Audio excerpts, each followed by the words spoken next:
নবম ও দশম শ্রেণীর শিক্ষার্থী সবাই ভালো আছো, আশা করি সবাই ভালো আছো। দেখো, অধ্যায় 11 দ্বিতীয় ক্লাস। আমি এইখানে তোমাদের সাথে গতকালকে কিছু বেসিক জিনিস নিয়ে আলোচনা করেছিলাম, আজকে বাকিগুলি নিয়ে তোমাদের সাথে শেয়ার করব। দেখো বন্ধুরা, এ অনুপাত বি মানে এ বি সি ডি চারটি সমানুপাতিক। তাহলে এ অনুপাত B is equal to C অনুপাত ডি হলে এই দেখো, এটা পূর্ব রাশি, এটা উত্তর রাশি, এটা পূর্ব রাশি, এটা উত্তর রাশি। পূর্ব রাশিটা যাচ্ছে হলো উত্তর রাশিতে, আর উত্তর রাশিটা যাচ্ছে পূর্ব রাশিতে। এটাকে বলে ব্যস্তকরণ। এটাকে আমরা আরো একভাবে বলতে পারি, 1/, করলে এরকম হয়ে যায়। আচ্ছা, তারপরে দেখো বন্ধুরা, এগুলি তোমরা পূর্ববর্তী ক্লাসে শিখেছো বলে আমি এর বিশদ প্রমাণ দিচ্ছি না। এ অনুপাত B is equal to C অনুপাত ডি হলে দেখো, এ অনুপাত C is equal to B অনুপাত ডি। এই দেখো, এইটা এখানে আসছে, এইটা এখানে যাচ্ছে। ক্লিয়ার হয়েছে বন্ধুরা? আচ্ছা, এই জিনিসটাকে বলা হয় একান্তরকরণ। এরপরে দেখো, যেটা আমরা প্রমাণ শিখবো সেটা দেখি। যোজন এ অনুপাত B is equal to C অনুপাত ডি হলে যোজনটা হলো এত। কিভাবে হয় সেটা দিকে খেয়াল করো। এ ভাগ B is equal to C ভাগ ডি। এটা পূর্ব রাশি, এটা উত্তর রাশি, তাহলে এ ভাগ বি সি ভাগ বি। এখন উভয় পক্ষে আমরা এক যোগ করেছি বলে এটার নাম হয়েছে যোজন। তাহলে যোগ করলে কথা হয়, দেখো, A plus B divided by B is equal to C plus D divided by D. এটাকে আমরা আরো ভাবে বলতে পারি যে লব যোগ হর ডিভাইডেড বাই হর, একই কথা। উভয় পক্ষে লবের সাথে হর যোগ করবা, আর হর হরই থাকবে। এটাকে বলা হয় যোজন। তারপরটা দেখো, এ অনুপাত B is equal to C অনুপাত ডি হলে A minus B by B is equal to C minus D by D. এটা হলো বিয়োজন। দেখো, A minus B is equal to C minus D, উভয় পক্ষে এক বিয়োগ করে দিছি। তাহলে A minus B divided by B is equal to C minus D divided by D. এটাকে আমরা বলি বিয়োজন। এরপরে দেখো বন্ধুরা, আমরা আরেকটা জিনিস শিখবো যেটা বহুত ব্যবহার হবে, সেটা হলো যোজন বিয়োজন। দেখো বন্ধুরা, যোজন বিয়োজন একসাথে কিভাবে হয় সেটার দিকে খেয়াল করো। আমরা যেমন দেখো, এ অনুপাত B is equal to C অনুপাত ডি। তাহলে আমরা এটাকে লিখতে পারি কি, এ ভাগ B is equal to C ভাগ ডি। তাহলে দেখো, এ ভাগ বি যোগ 1 ইজ ইকুয়াল টু সি ভাগ ডি যোগ 1। এটা তোমাদের বইয়ের ভিতরে তোমরা দেখতে পাবা যে 5 নম্বরের যে প্রমাণটা আছে সেটার দিকে খেয়াল করো। তাহলে আমরা এখানে কি লিখতে পারি, এ প্লাস বি ভাগ হলো B is equal to C plus D ভাগ হলো ডি। এটা হলো যোজন করে। ক্লিয়ার হয়েছে বন্ধুরা? আচ্ছা, এটাকে আমরা 1 নাম্বার ইকুয়েশন দিলাম। আবার দেখো, আবার এ ভাগ B is equal to C ভাগ ডি, বা এ ভাগ বি মাইনাস 1 সি ভাগ ডি মাইনাস 1, বা এ ভাগ বি ভাগ হলো B is equal to C minus D ভাগ হলো ডি। এটা লেখা যেতেই পারে। আচ্ছা দেখো বন্ধুরা, এটাকে যদি আমরা ব্যস্তকরণ করি তাহলে আমাদের আসে কত, এই দেখো, বি বি ভাগ A minus B is equal to D ভাগ সি মাইনাস ডি। এটাকে আমরা 2 নাম্বার ইকুয়েশন দিলাম। এখন 1 আর 2 গুণ করে দিই। দেখো বন্ধুরা, এখানে 1 গুণ 2 হতে পাই। আমি জাস্ট প্রমাণটা তোমাদের দেখাতে চাচ্ছি। হতে পাই কি পাই, দেখো, এ প্লাস বি ভাগ হলো বি ইজ গুণ, এই দেখো এখানে বি বি ভাগ হলো A minus B is equal to, এই দেখো এখানে আসছে কত, সি প্লাস ডি ভাগ হলো ডি গুণ ডি ভাগ সি মাইনাস ডি। এই দেখো সি মাইনাস ডি। তাহলে দেখো, এই বি কেটে গেল, এই ডি কেটে গেল।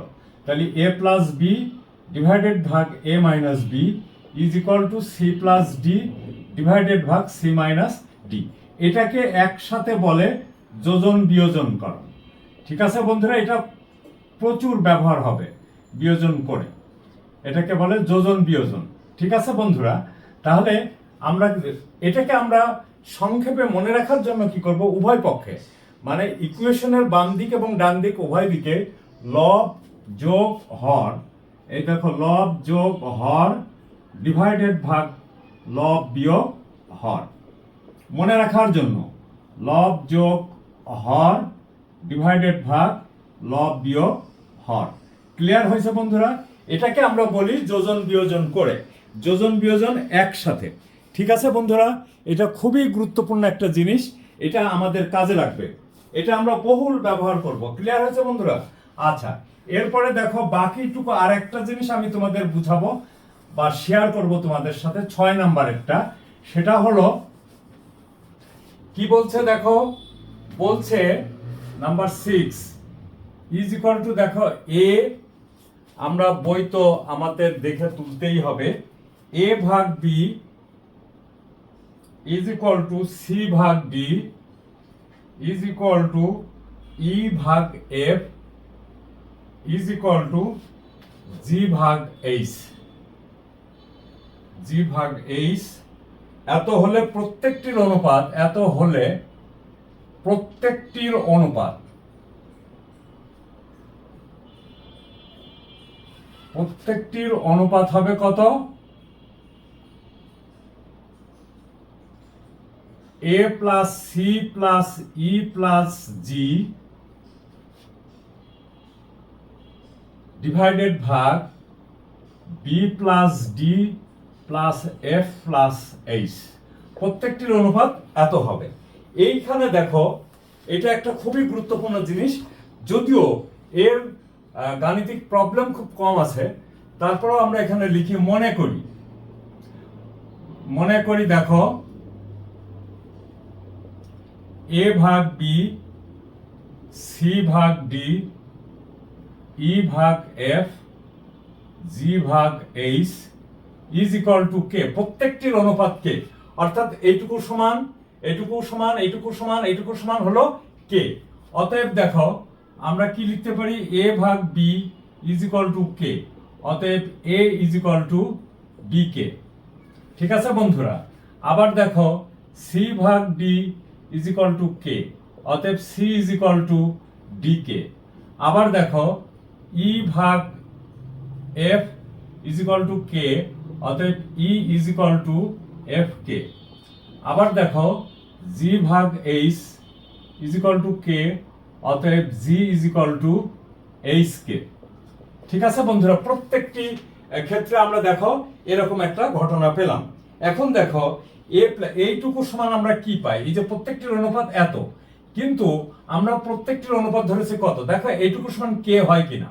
তাহলে দেখো এর মান বসিয়ে দিই, অতএব দেখো A plus C plus E plus G divided ভাগ B plus D plus F plus H is equal to, A সমান কত দেখো তো বন্ধুরা, বি কে। সি সমান কত দেখো তো বন্ধুরা, ডি কে। আচ্ছা, ই সমান কত দেখো তো বন্ধুরা, এফ কে। জি সমান হলো এইচ কে ডিভাইডেড ভাগ B plus D plus F plus H. আচ্ছা, উপরে দেখো তো কি কমন যায়, কে কমন যায়, তো নিয়ে নাও কে কমন, তাহলে B plus D plus F plus H divided ভাগ B plus D plus F plus H. তাহলে এইটা আর এইটা কেটে গেল, তাহলে থাকলো কত, কে। তাহলে দেখো তো প্রত্যেকটির অনুপাত আমরা সমান ধরেছি কত, তার মানে এত ইজ ইকুয়াল টু কে, তার মানে এত ইজ ইকুয়াল টু এত। আবার দেখো এত ইজ ইকুয়াল টু এত, এত ইজ ইকুয়াল টু এত, এত ইজ ইকুয়াল টু এত। তাহলে প্রত্যেকটির অনুপাত আমার কি আসছে, A plus C plus E plus G divided by B plus D plus F plus H, F plus H. Clear হয়েছে বন্ধুরা? এই কয়টা খুব মৌলিক বিষয়গুলি তোমাদের মনে রাখতে হবে। যদি তোমরা এগুলি মনে রাখো তাহলে দেখবে এই প্রশ্নমালার কোনো গাণিতিক সমস্যা তোমাদের কাছে জটিল হবে না বন্ধুরা। বন্ধুরা, আমি আবারও বলি 11.1 উদাহরণের অঙ্কগুলি অত্যন্ত গুরুত্বপূর্ণ। আমি তোমাদের উদাহরণের 1 থেকেই শুরু করব। তো বন্ধুরা, তোমরা ক্লাসগুলি তোমাদের কাছে ভালো লাগবে আশা করি। তোমরা ক্লাসগুলি উপভোগ করবা এবং যেখানে না বুঝবা সেখানে তোমরা কমেন্ট করবা এবং নিজেদের ভিতরে শেয়ার করবা। সবচেয়ে বড় জিনিস হলো তোমার বন্ধুদের ভিতরে যদি শেয়ার করো তাহলে তোমার কোনো সমস্যাই থাকবে না। তো থ্যাংক ইউ বন্ধুরা, আমরা সবাই সবার জন্য দোয়া করব এবং সবাই ভালো থাকো, সুস্থ থাকো। Thank you.